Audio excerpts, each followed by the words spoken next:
आप सभी को बहुत बहुत नमस्कार करेंगे। आपके साथ मैं ऋतिका पांडे बहराइच से खबरों की शुरुआत करते हैं बुलेटिन की। जी हां, अपना उत्तर प्रदेश हमारा स्पेशल बुलेटिन देख रहे हैं। बहराइच से खबर आ रही है जहां सड़क हादसों का सिलसिला लगातार जारी है। एक तरह से कह सकते हैं दुखद खबर है क्योंकि सिलसिला जारी है।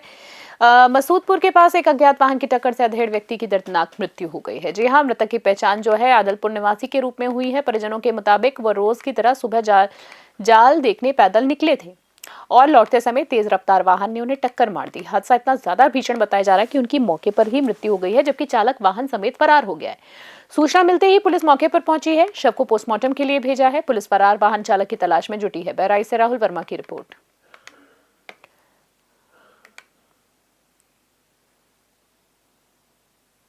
कहाँ गए थे? सुबह गए थे सर, वही जाल वाल लगाए थे सर, वही देखने उठाने गए थे। बस उसी में हादसा हो गया सर। आ रहे थे उठाए के और कोई लड़ा के चला गया। कहाँ हुआ है? ये हुआ है सर सुमनदिया के पास, मसूदपुर। किस वाहन ने मारा है? अब ये सर उसमें दिख नहीं रहा। किस चीज़ से थे? कब से लग रहा है सर। किस चीज़ से थे? वो तो पैदल ही थे, पैदल जाते थे। ठीक। और अगली खबर की बात करें तो बहराइच जिले के देहात कोतवाली क्षेत्र के प्रधानपुरवा गांव में खेल में एक मासूम बच्ची जो है 1 साल की मासूम बच्ची गर्म चाय से गंभीर रूप से झुलस गई है। जानकारी के अनुसार सभा राज की पुत्र जी हाँ, सभा राज की पुत्री घर के आंगन में खेल रही थी। छोटी बच्ची तभी पास में रखी खौलती चाय के बर्तन से टकराने से पूरी तरीके से बच्ची जहाँ जल गई है, झुलस गई है। उसके ऊपर चाय गिर जाती है। बच्ची की चीख सुनकर परिजन जो है मौके पर पहुंचते हैं और उसे तुरंत स्थानीय अस्पताल में भर्ती कराते हैं। डॉक्टरों की निगरानी में उसका इलाज जारी है। पिता ने बताया कि हादसा अचानक हुआ। इस घटना के बाद कोहराम मचा है परिवार में। बहराइच से राहुल वर्मा की स्पेशल रिपोर्ट।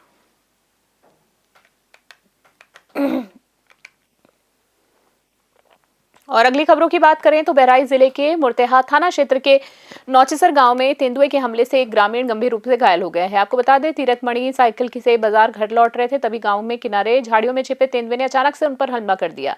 हमले में वह साइकिल सहित गिर पड़े और तेंदुए ने चेहरे और गर्दन पर पंजा मारकर घायल कर दिया है। पीड़ित ने शोर मचाकर हिम्मत दिखाई, जिससे आसपास के लोग पहुंच जाते हैं और तेंदुआ भाग निकलता है। ग्रामीणों ने तुरंत अस्पताल पहुंचाया है, जहां इलाज उनका लगातार जारी है। वहीं बता दें आपको, घटना के बाद क्षेत्र में दहशत का माहौल है और वन विभाग गश्त बढ़ाने की और पिंजरा लगाने की मांग उनसे की गई है। बहराइच से राहुल वर्मा की रिपोर्ट।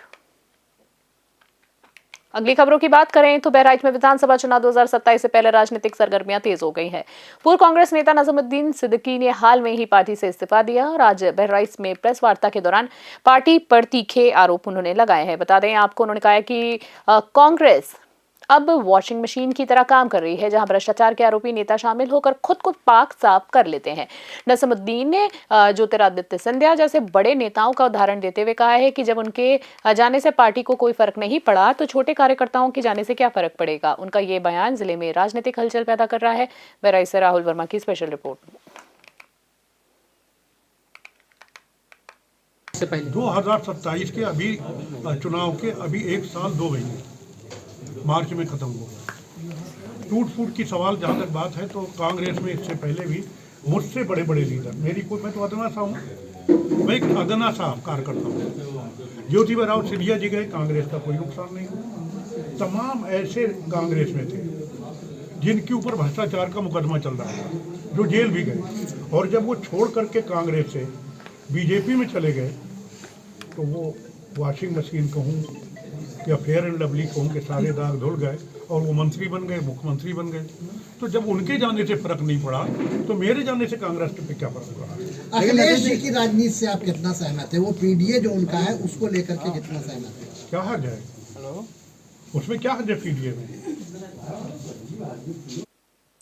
और अगली खबर की बात करें, बहराइच जिले में भ्रष्टाचार और लापरवाही के आरोप को देखते हुए देवीपाटन मंडल के आईजी अमित पाठक ने जी हां 9 उपनिरीक्षकों को निलंबित कर दिया है और उनके खिलाफ विभागीय जांच के आदेश दिए हैं। बीमा कंपनी में कार्यरत राजेंद्र सिंह की शिकायत पर एसआईटी टीम गठित की गई, जांच की गई, जिसमें आरोपी सही पाए गए हैं। उपनिरीक्षक विभिन्न थानों में वाहन दुर्घटना मामलों में दुर्घटना करने वाले चालकों और वाहनों के नाम बदलकर बीमा कंपनी को नुकसान पहुंचा रहे थे। निलंबित किए गए अधिकारियों में हरदी, रामगांव, नवाबगंज, मटेरा, नानपारा, मोतीपुरा और बौंडी के उपनिरीक्षक शामिल है। आईजी ने कहा है कि यह कार्रवाई भ्रष्टाचार रोकने और नियमों के पालन के लिए की गई है। बहराइच से राहुल वर्मा की स्पेशल रिपोर्ट देख रहे हैं।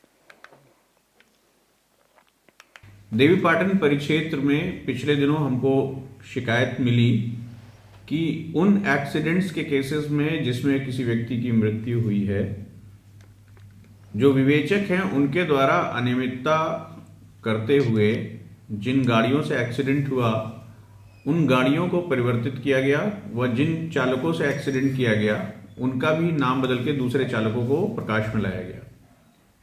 ऐसा इसलिए किया गया ताकि जो इंश्योरेंस कंपनी थी उससे क्लेम की धनराशि की वसूली की जा सके। यदि किसी ऐसे प्रकरण में जिसमें वाहन बीमित नहीं होता है या जो चालक होता है उसके पास वैध ड्राइविंग लाइसेंस नहीं होता है, उसके द्वारा एक्सीडेंट कारित किया जाता है, तो ये क्षतिपूर्ति संबंधित व्यक्ति से किए जाने का प्रावधान है। अगली खबर की बात करें, उत्तर प्रदेश के मारहरा थाना क्षेत्र में पारिवारिक विवाद के चलते 32 वर्षीय संजय ने नहर में छलांग लगा दी। घटनास्थल पर सूचना मिलते ही परिजन और पुलिस मौके पर पहुंचे। बताया गया है कि संजय ने नहर किनारे अपनी मोटरसाइकिल खड़ी कर छलांग लगाई। आपको बता दें, पुलिस ने बचाव अभियान शुरू कर दिया और नावों के माध्यम से नहर में लगातार तलाशी जारी रही।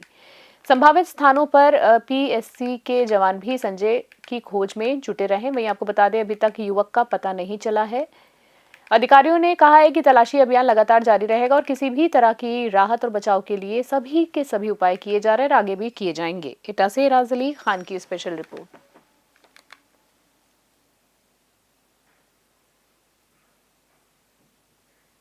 खास बुलेटिन में इतना ही। बने रहे न्यूज़ 21 क्लार्क। नमस्कार, जय हिंद, जय भारत।